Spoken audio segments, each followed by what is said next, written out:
Welcome to What the Fuck Did I Just Read? The Tech Sales and Marketing Edition. This is going to be a blast. This isn't just a podcast to have a conversation. This is a podcast to affect change. It's kind of our outlet for therapy, to just let it rip.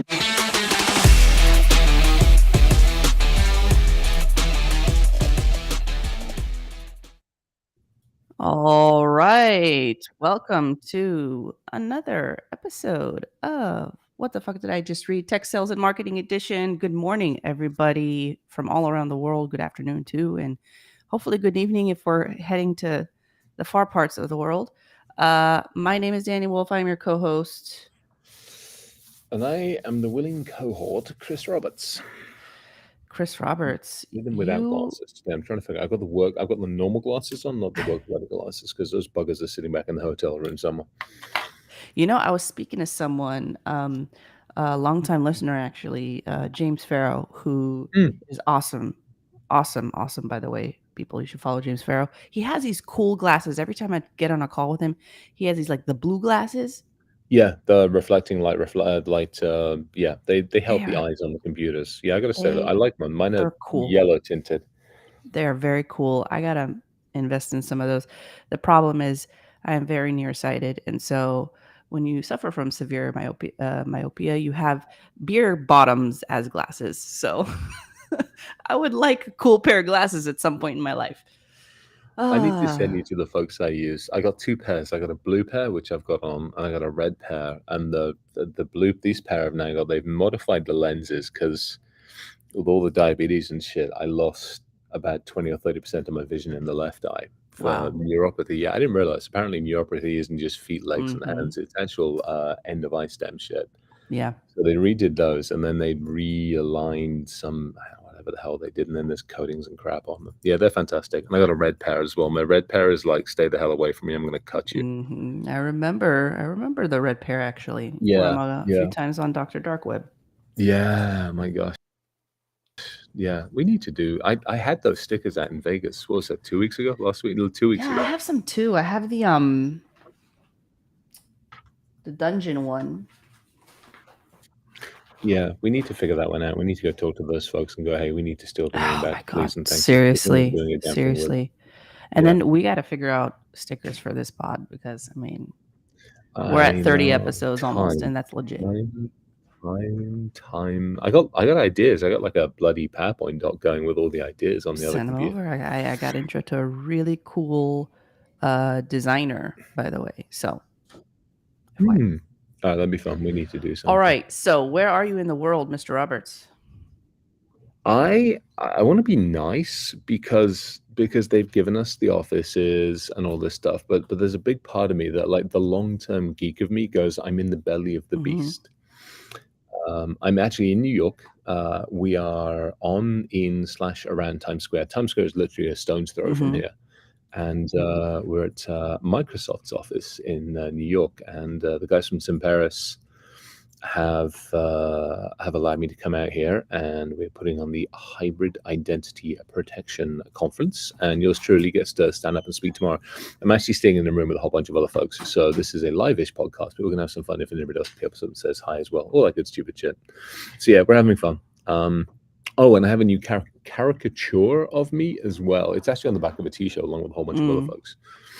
I'll have to send that over. I actually kind of like it. It's kind of cool. Although it looks like I'm scowling and about ready to eat somebody. So, I mean, if that's the general feeling as to how I normally am, then, oh, well, such is life. Oh, Chris, this morning is not the morning for me. It looks like I have a minor technical glitch with LinkedIn. So, folks, we are on LinkedIn on my channel, which didn't get connected. Right, bro. We're YouTubing as well, or whatever. We're live here on LinkedIn and YouTube. All right. Well, it is what it is. I'm pretty sure folks will know where to find us if they need to. I'm losing my game though. I gotta get back on it. All right. This technology, it's because I just threatened Microsoft, let's face it. I'm running on their network as well, which actually kind of scares me and intrigues me. I'm like, I'm actually inside. It's like, well, what chaos and mayhem can I cause while I'm here? Right. Oh my gosh. Okay, here we go. So it looks like people found their way to LinkedIn. Thank you, everybody. And apologies for the slight mishap there, whatever. Okay. We're going to get into it. What is on the shit list today? What are the WTF moments that we experienced in the last week? We've had a couple this week, and we've had a couple that aren't ours, I think, which is an interesting one. You want to do the hours Let's one do it. first, We or could you do want to the hours, do? and then we can do, Janet's, and then Here's one that I love. This is actually one that I love, and I love it because it's again you catch people in a yeah. lie. So I got this inbound one. Hi, Chris. I was notified that there was research being done at Boom Supersonic around SaaS management on the company's platform. I was doing my due diligence. You were you? To put some pieces of the puzzle together. And it looks like there are a lot of software tools being used at Boom, and you're probably seeing these expensive risks continue to rise. So I'm like, all right, I'm going to go look at my outbound logs just for shits and giggles. So when I looked at my outbound logs, and their website appears nowhere in my outbound logs on any of my stuff, on any of my corporate stuff or anything else. So I called them on it. And he realized I got this backpedaling. And at which point in time, it goes in the you're lying to me. Mm-hmm. And this goes back to some of the stuff we've talked about before. So much of this, the inbound stuff that we see, so much of that. And I got another one. Another one actually came in from one of the big firewall vendors. Dear F5, you might want to have a conversation to your business By the development way, people. just caveat: we don't generally, drop the names of the vendors, but in some cases, when it doesn't get In some through, cases, yeah, this one didn't get through. So they're getting dropped on this one. You're right, because normally we don't, because normally they're actually a little bit more civilized. But sometimes a vendor does something so bloody ridiculous that I'm like, y'all got to be called out on this one because you need to change your business practices. Inbound one, this was, I think, the fourth or fifth one. And not only did they send it to me, they sent it to the entire team mm, individually, not combined, not anything else, individually. So let's not just hit one person up inside the company. Let's hit every single one of my folks, my peers, and my team inside the company. And I got the, hey, I'm part of Boom Supersonic's dedicated F5 account team alongside your account manager, and the name of the account manager. I would love to get a quick and informal call to learn more about your current initiatives. Again, another one of those caught in a lie. We don't have a dedicated account team because your ass shit ain't in my damn system and my network. So why the hell would you have a fucking account team? You got a business development team and my name's on a fucking list and a spreadsheet that says you got to call me and try to sell me shit. But that's about as far as it goes. Don't tell me I have a dedicated account team because for the last 24 by 7 by 365, your ass has done fuck all. And now you want some sales. So again, I hate the lying. Oh yeah, Adam's Puffy. Yeah, I had one of those. Yeah, I talked to your CEO and he directed me. Yeah, one of the that kind of stuff is about ready to get the I just have flamethrower. to say, I've had a few of I'm them. like stoked that Adrian is here. Yeah, I love it, the fact he's here. Welcome to the show, Adrian. All right. Let's hit this one of Yeah. yours because this one of yours got you and I both riled up, like big time Yeah, so riled up. we got tagged in a LinkedIn post 6 days ago, from Janet, and I'm gonna, she was surprised, so she posted this publicly. It got 234 likes, 280 comments, 6 reposts, so it triggered a lot of folks in the industry. We should actually go back and take a look at some of the comments. That would be interesting. But the email she got went something like this. It went subject follow up, low code QA automation solution for fintech. Hi, Janet. The lack of response to my previous emails is a little surprising. As a professional who takes pride in delivering exceptional results, I find it difficult to comprehend the silence in the face of valuable information about should I call them out? I don't even know. Vendors' capabilities. Our proven track record of successful partnerships with industry leaders, including company name, more company names, another 3 company names, and then 5 more company names, and many more.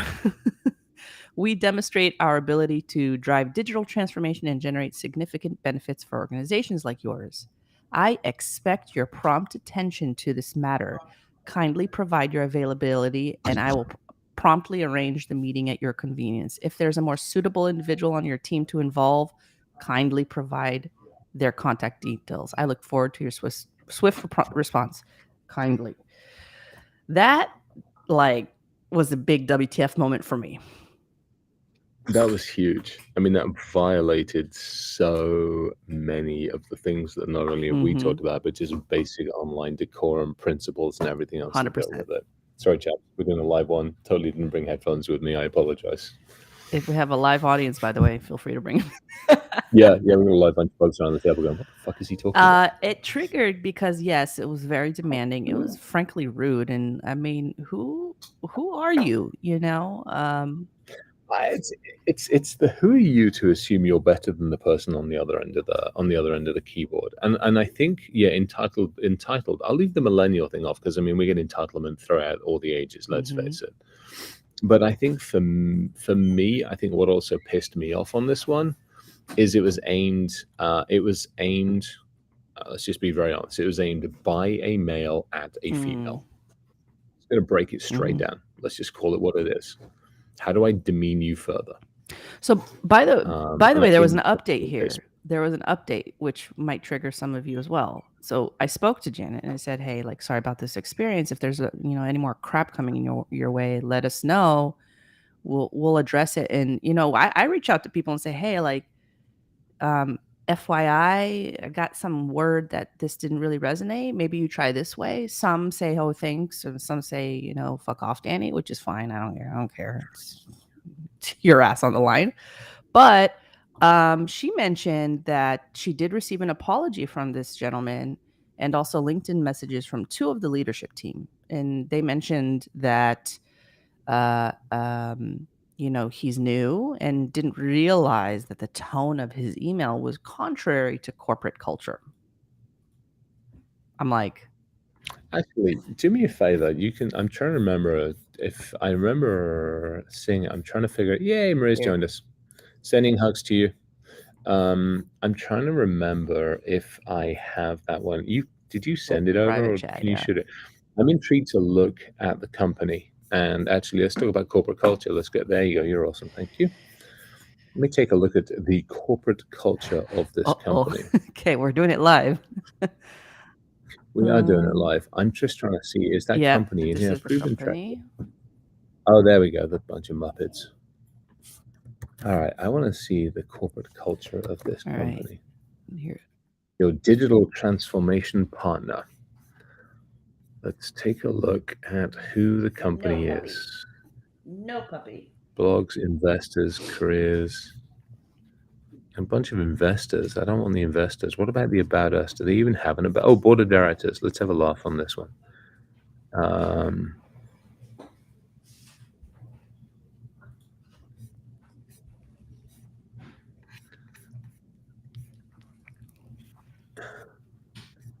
yeah, no. Let's have a look at the founders. Yeah, we won't comment too much on this one, but let's just say they could do with a bit of diversity training. Yeah. I mean, okay, I can understand defending your employees, okay? But to say that, I feel like is a little condescending. It's not just condescending. Yeah, it is. It's diminishing the fact that there's an Yeah. impact. Rather than turning around and actually admitting what should have been admitted, which is like, hey, that kind of shit should never have left our email Yeah. server. Absolutely Yeah. apologize. This individual did not necessarily go through, either they didn't go through the right level of training, or hey, we need to overhaul our training 100%. program more Just own efficiently. it, you know what I mean? Just own it. I think that Yeah. that's Just a even more positive reflection on your brand and your leadership team and your corporate culture.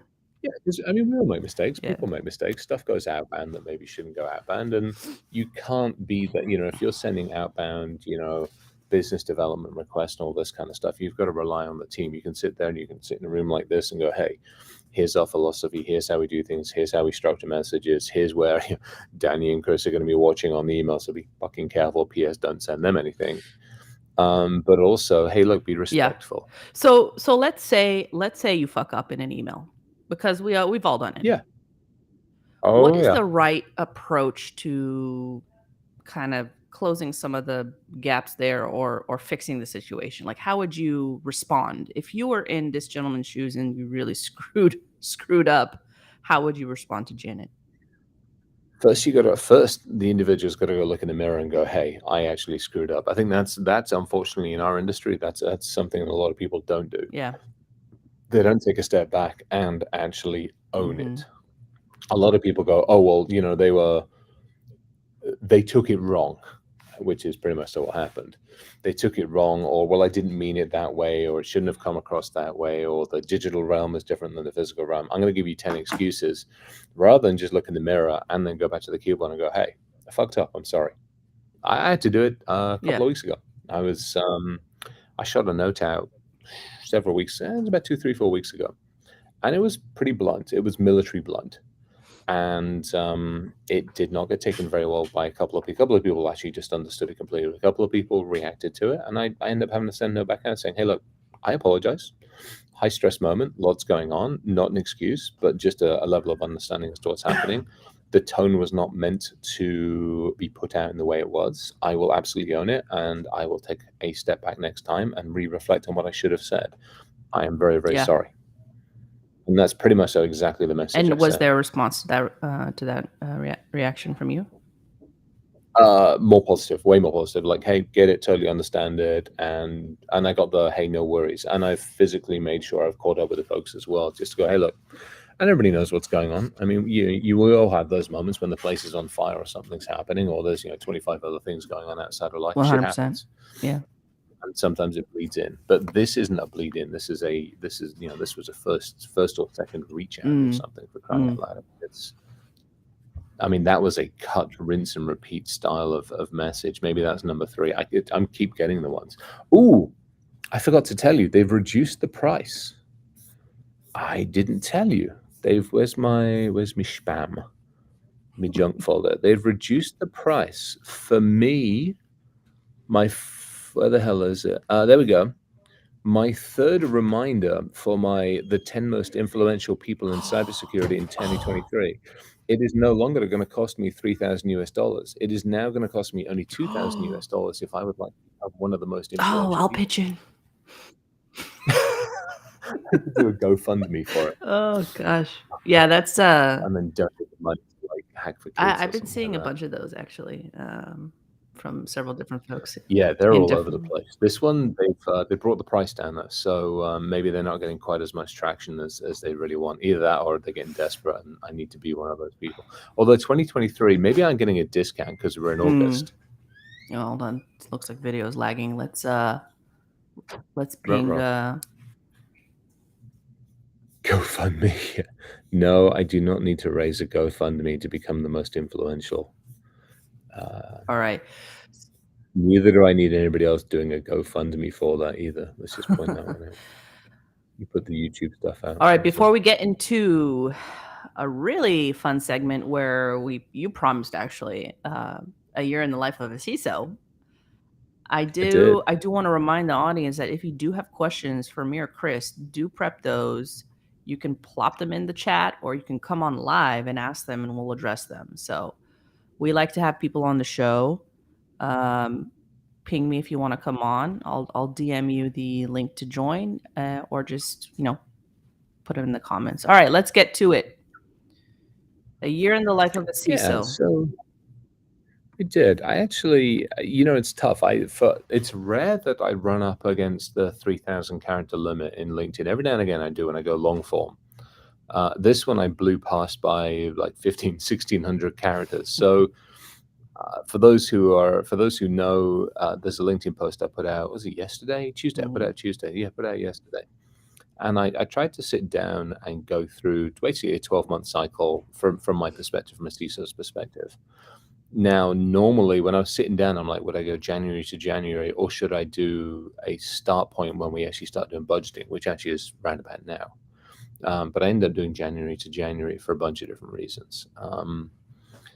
And the full version, for those of you who read the post, this short version has got maybe 3 to 4 bullet points under each month. I think the full version has like 5 to 6 bullet points, a little bit more pre-text and post-text in there as well.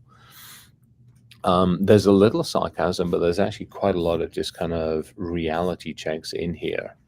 And it's I think there's maybe a little bit of realization to people because I was as I was going through it, I'm like, okay, I report out I have a board meeting tomorrow. I'm not going to do that from here because that would not be good. But I will do the board meeting. I'll run back to the hotel because I'm doing the opening talk tomorrow morning at this conference, and then I got to run back to the hotel and do the board meeting.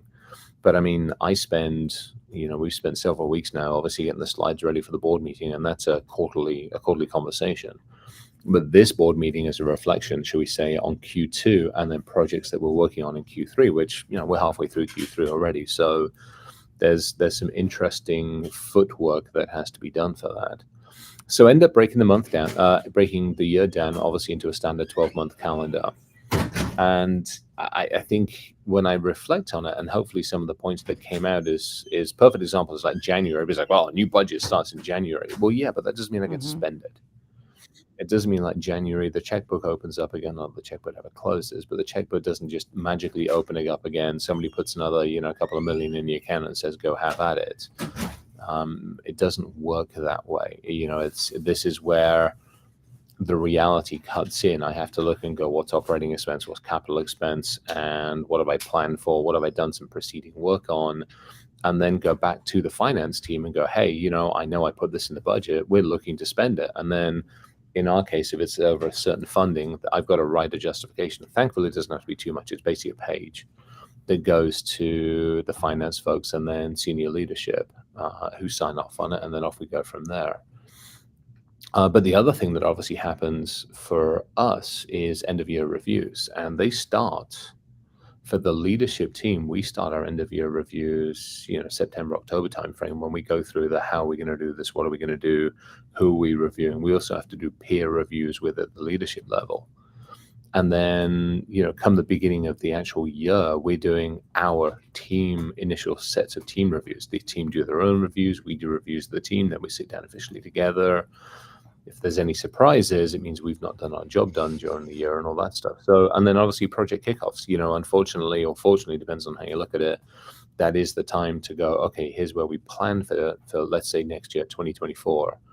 And here are the vendors that we're on the hook for. How are we going to engage with them? Are we going to go, pick up the phone? Paris would be a perfect example. I'm sitting here at the conference. Do I pick up the phone to Mickey and go, hey, who's my local rep in town? Or do I go to a third party? So now I start handing that out to the team to go, all right, what order are we doing this in? Are we going to look at, identity management now, or do we look at it further down the line after we've done some other things? So all of that planning comes into play. Plus, I have to take a step back in the beginning of the year and look at what we achieved last year and start getting my board slides ready, because the first quarter's board is not a 20-minute talk. It's a longer talk. It's a reflection on what we've done plus planning for this current, for the coming year.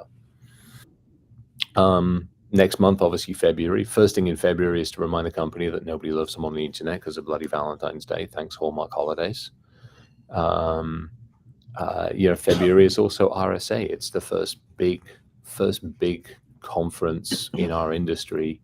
And so, if you're on the vendor side, you've been ramping up for it. If you're on my side, you've been avoiding the 1,500 vendors that are reaching out saying, please come see our booth. Please come do our breakfast, dinner, lunch, tea, supper, dessert. We are the one, the only one, and the necessary one. So you're playing dodgems with every single one of those and trying to coordinate a fucking expensive trip to San Francisco for several days. And then, honestly, at that point, you're also sitting down with finances again. It's like, hey, January, here's what we want to spend. February, hey, let's start pushing stuff through, so that you can much more efficiently hit the ground running, in that first quarter and move the needle. Because what I hate is back loading a year. And by that, I mean, hey, I've got money, I've got stuff, and I don't want to spend it all at once.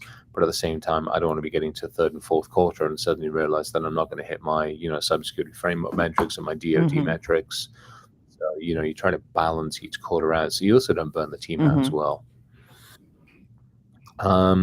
Typically, when you start looking at like March, April, May timeframe, that's the human. You start looking at the human side of it because obviously, let's use a perfect example. You know, I'll use Semperis because I'm out here.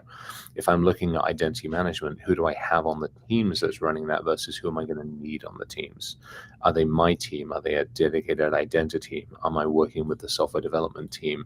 Who needs headcount? And how much influence and how much work do I have to put into helping them get their headcount? So now I'm working with the people team and the recruiting team. And truthfully, I'm going to hit LinkedIn up and say, hey, these are the bodies I'm looking for. And then touch wood, you know, some folks apply and then we run through the process. So that takes a while as well.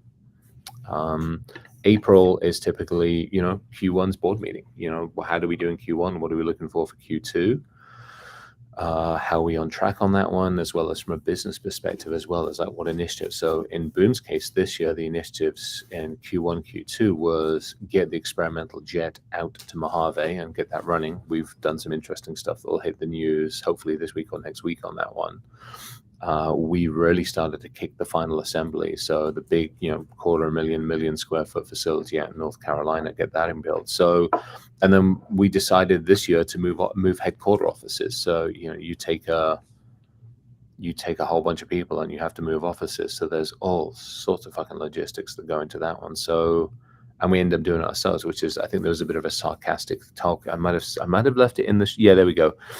IT and InfoSec become audiovisual experts, you know, because it's a computer, you know this shit. So all of a sudden you've got, you know, shit, I mean, 40, 50, 60, 30, 40, 50, 60 conference rooms that all have their unique challenges when it comes to AV, and we're expected to do it. And, you know, we got third-party companies running around the place like lunatics. So, you know, you fast forward to May, June, July, and then the human factor comes in for those folks that have families. You know, you can't plan major projects during those times because people have got families. They want to take time off. You should respect that and honor that and take the time out for that. So you don't plan major projects for that kind of time. Let alone the fact that vendors and suppliers are in the same boat as well. It's like, you know, if I want to kick off a major project, I'm sure as hell not going to do it in the middle of the summer. You really have two good times for kicking off major projects, which is kind of almost like that Q2 time. And then when everybody comes back, so now school is now back in session. So we are in August. So really, you got September, October to get those last couple of really good projects running. Because again, you hit December and you have to take all sorts of atmospherics and weather and holidays and in this country, Thanksgiving and all that crazy lunacy into play. So you lose, you know, you've got 12 months to do projects. You don't. You've maybe got 6 months at best to do projects. And the rest of the time you're in other kinds of either proactive or reactive modes, depending upon what's going on. 12 months you listed out there. Yep. 6 months where it's actually Yep. proactive project work. Where can a vendor, sales folks, marketing folks, anyone who needs to persuade you to get the time of day fit in? Yeah. Like, how do they elegantly fit in from a timing perspective and a value creation perspective? So let's break that down. Let's break down the month. If you hit me in, let's say, January, perfect example, you hit me in January, the only way you're going to get on my radar in January is, you know, okay, so we'll use, I'm here, there's there's some folks in the room here from Semperis. So let's say I'm looking at identity management, and let's say I'm looking at my Active Directory, I'm looking at where more of my users are. I've got, you know, I look at it from a CISO perspective. What have I got? Where is it? And who has access? By the time I ask the who has access question, these guys should be on the radar. Now, if they weren't on the radar, and let's say one of Semperis' folks reached out and said, hey, we've got this really fucking cool tool, and here's how it works and here's how it integrates, that is the only time in that phase it will ever fit in. If you hit me in like February, March, April, May, June, July timeframe, I'm going to pretty much ignore you. Because either that project's kicked off or I'm working on other projects that are taking priority. At that point, now we're back into August, September, October timeframe when I'm planning for next year. So now I'm starting to look at my 2024 and my 2025, what I'm going to be beholden to from a board standpoint. And at this point in time, from now for the next 2 to 3 months is probably the prime time to actually sit down with vendors and teams and go, hey, let's plan the next 12 months, or let me plan out even further, 24 months. I'm meeting with somebody here later on today She's building an amazing, potentially almost like an amazing CISO platform, which I'm actually kind of intrigued to Ooh. do. Yeah, I'm really, really intrigued on this one. And for me, that's a 2024 conversation because, and maybe even 25, depending upon how much heavy lifting stuff. Yeah, you hit me really from maybe you have RSA at a push, but like March through July, March through August, you hit me in any of those times. And unless you've got something that stands out that wasn't on my radar because I didn't do my job properly, or wasn't on my radar because I didn't think about it, or I'm having to react to. So yeah, perfect example. Let's just take ransomware as a perfect example. Let's say I have my proactive plans out there, but my ass gets hit with Mhm. ransomware. Something I missed, didn't think about, new variant, or just an oh Mhm. shit moment. At that point, then I go into a much more react, learn, go in mode. And that's the only other time in a cycle where I would take a step back and go, why do I need to look at something new? Or maybe the Mhm. business. We knew last year we were going to be building a new building. Now, if I'm doing my job properly, I've got a finger on that pulse. I already know identity architecture systems I'm going to be Mm. putting in there. But let's say the business decides it wants to go by, we're building planes and engines. Let's just suddenly say we decide we want to go build space Mhm. shuttles. And so, Boom's going to build space shuttles means a whole different supply chain, a whole different architecture. So at that point, that's a business react mode. But if I've done my job properly, now I'm planning for 24 and 25. And really, January, February, I action those things and off we go. And I don't look at anybody else unless there's a huge exception to that Mhm. rule. Um, so you mentioned by the end of the year, early year, you're already actioning those things. Does that mean that you've purchased a solution, or you've evaluated and said, "Okay, let's start seeing how it works within my environment," and you're working with At that with point, people? so if we, I mean, do you remember that Yep. spreadsheet I shared out? We went through like the project list. So let's say I'm looking at, well, let's just take endpoint. Perfect example. Let's say I'm taking endpoint. So let's say in 2024, I decide I'm going to chuck out the endpoint and go do Mhm. something else. In 2023, I figured out that's a 24 Mhm. project. I already know the main protagonists in that endpoint conversation. So I'm going to start talking to vendor suppliers and folks I'm around going, hey, these are the main protagonists. These are the ones I care about. These are the ones that shall never dark on my doorstep. Who am I Mhm. missing? And those will be 2023 prep questions because like anything, I know what we rolled out and I know how long it took. And if I'm doing my job properly, I know that an endpoint rollout's going to take X amount of time. Well, maybe if a vendor comes in and says, hey, we have the ability, a proven ability to do it more effectively, more efficiently, and we can deploy it with, fucking spells, wizards, and goblins, and it can do it in 6 weeks as opposed to 6 months, maybe I'll Mhm. listen. And so that would be the way I'd look at it. Now, come January, if I turn and say, okay, we're going to kick off this project, we'll take a step back. I'll go back and look at that short list of companies I want to talk with, and maybe somebody gets added to that. The RSA walkthrough. Instead of walking out, I walk around the bleachers, and all of a sudden there's a company that says, "Hey, we deploy, an endpoint detection based off of quantum cryptography and fucking unicorn Mhm. farts, and we deploy it with goblins and rogue elves."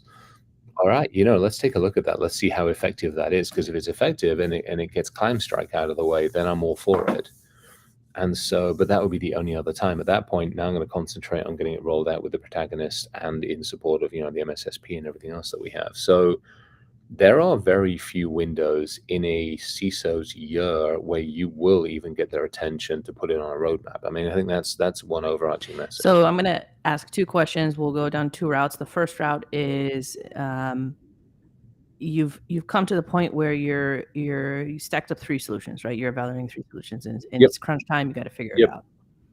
What can those vendors do and the folks managing your account and, managing Yeah. the relationship with you do to kinda win that business?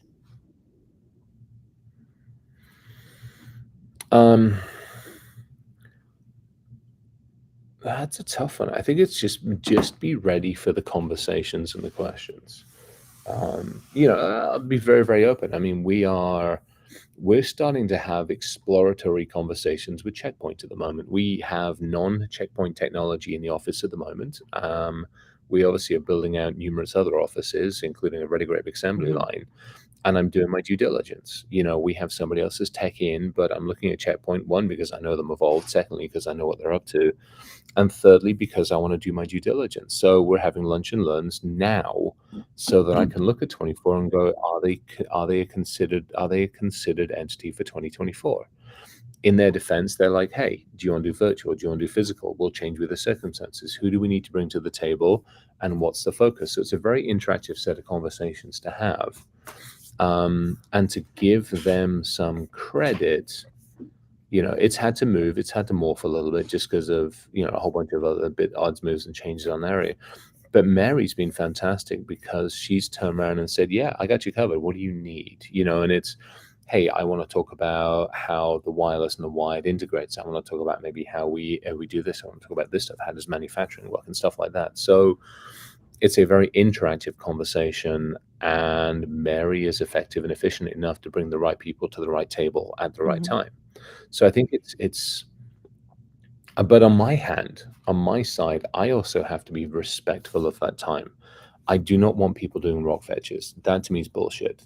I'm not going to ask 100 questions and expect 100 responses. I, as the CISO, also have to respect that, Mary's got 50 or 100 other clients. So how can I be respectful of that time and use the time that we have as concisely as possible? It isn't perfect. Things change, but you try to be as good as you can.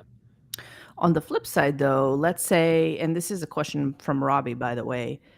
Let's say Yeah. you didn't make the short list, Yep. right? When reaching out to see if a product can help you and it's not the best time, what's the best way to have teams from those vendors meet to keep in contact and keep things going, that relationship capital that we talk about? Or is this something that you don't recommend? Ironically, somebody just reached out to me. Um, last year,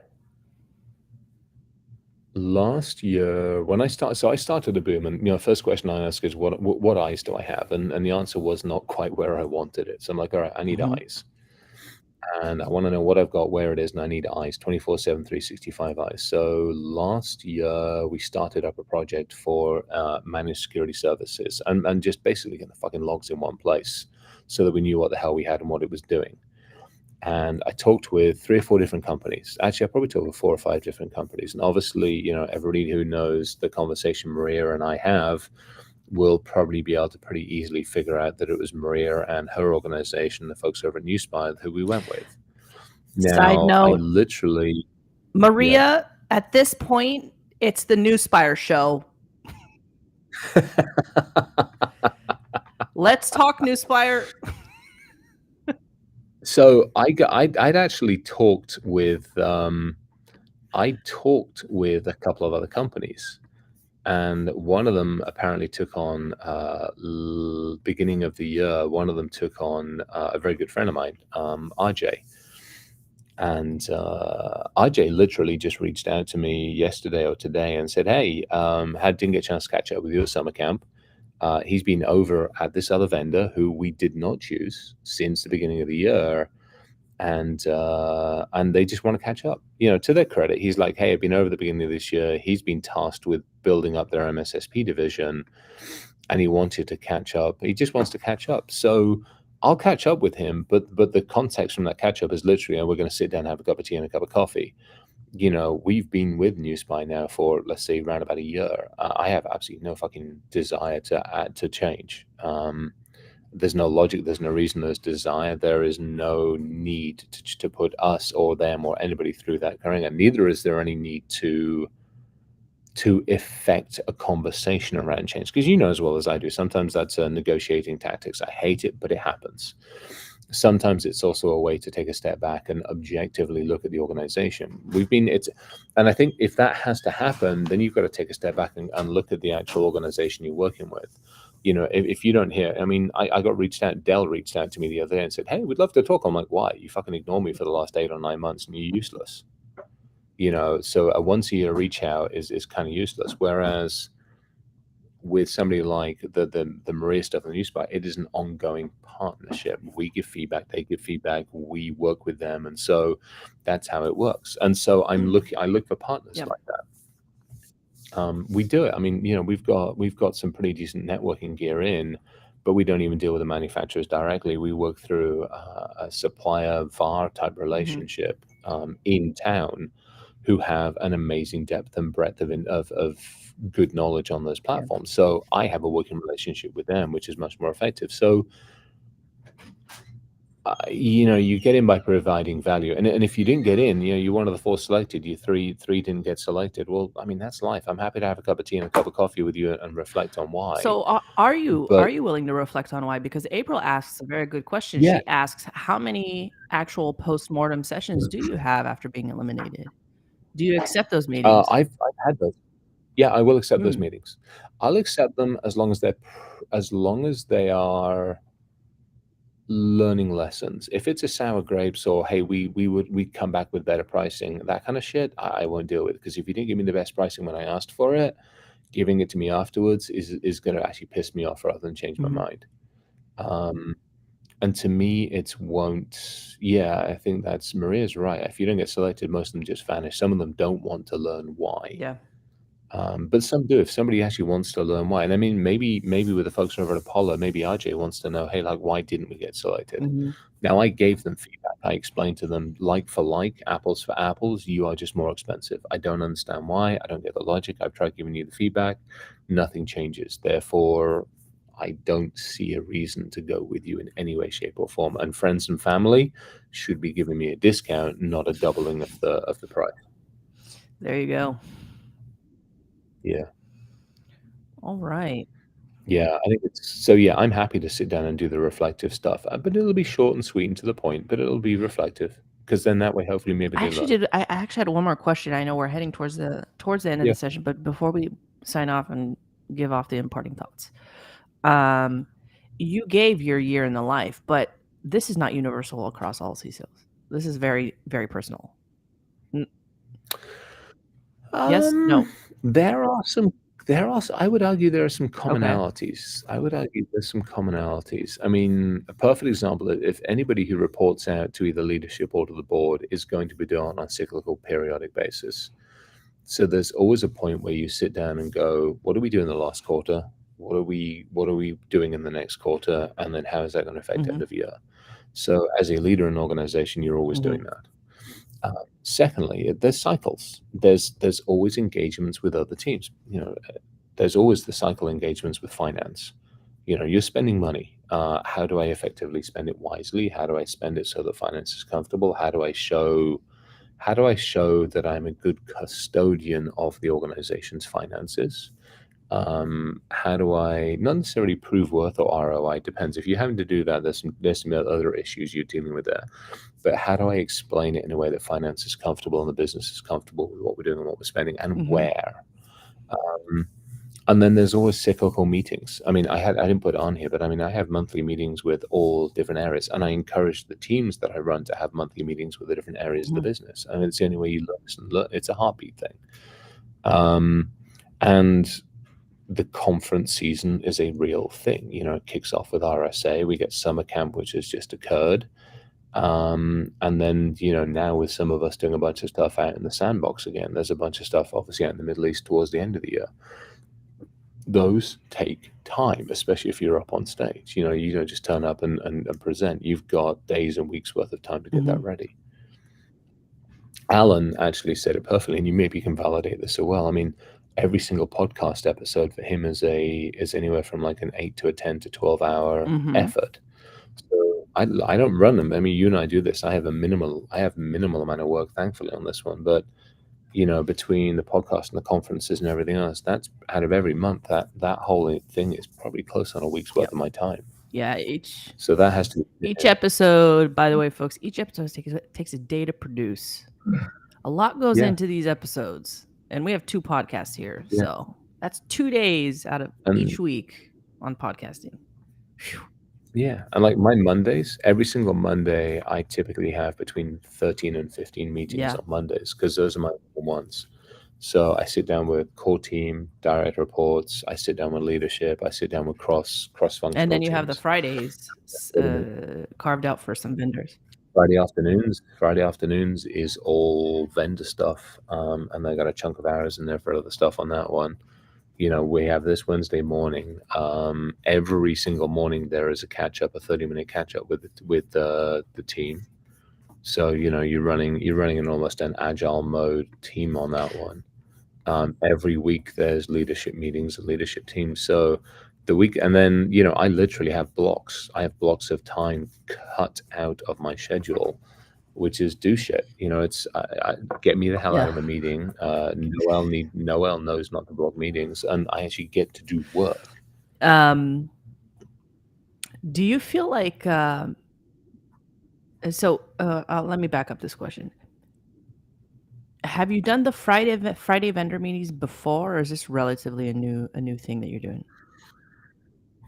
I had them, but they were Okay. scattered. They were scattered. I would try to fit them in, and I took it from. I don't remember who it was. I don't think it was Gary Maybe Hayslip. It was Brent. somebody in our community. Yeah, maybe. It was somebody in our community. I took their lead on it, and it was actually effective. They're like, "Hey, I think one of the they put like a Yeah. day aside or a half a day aside for vendors," and I'm like, "That's perfect." I like it because it keeps it in. I've got like, hey, Friday afternoons, which is great unless it's working with an Israeli team, at which point I'm like, maybe we have to do Yeah. Thursday afternoons or Sunday afternoons or Monday, something like that. But it was it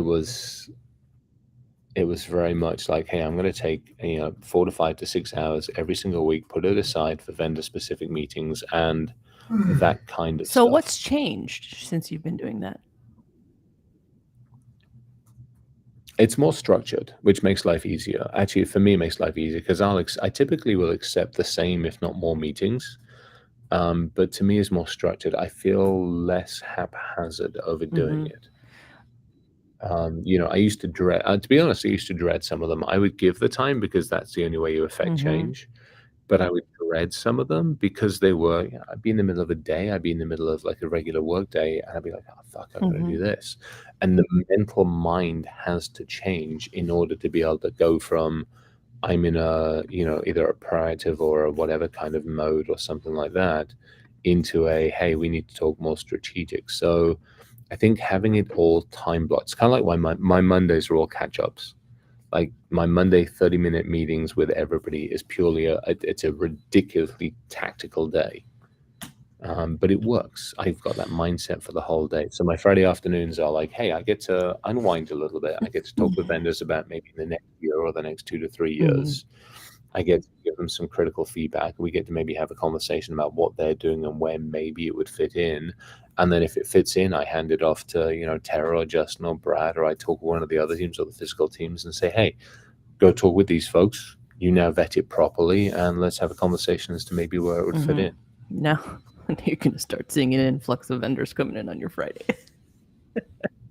Oh, if it happens, they still got to get past Yeah. Noel and they still got to get past me first off before they even get to the calendar. Actually, before they even get to the calendar, they've actually got to make it through the Yeah. inbox. Let's face it, Oh, man. We should visualize those, which those hurdles.